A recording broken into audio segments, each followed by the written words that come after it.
Halo, pada kesempatan kali ini saya ingin mengajak saudara semua untuk berkunjung ke kawasan Samar Kilang di Kabupaten Bener Meriah.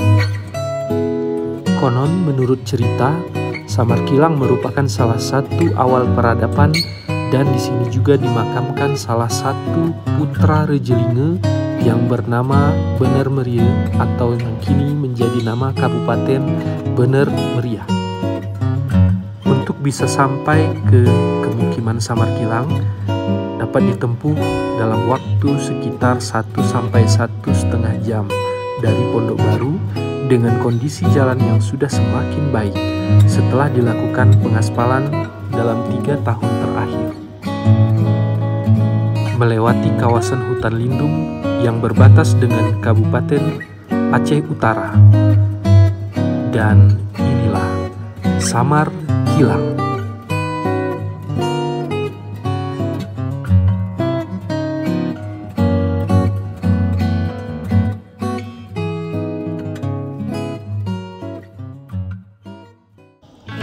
Dilalui oleh Sungai Jambo Ai yang mengalir dari Kabupaten Aceh Tengah menuju ke Aceh Utara.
Inilah satu-satunya jembatan yang menghubungkan pemukiman penduduk dengan kawasan perkebunan milik masyarakat.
Terima kasih telah menyaksikan. Jangan lupa like dan subscribe.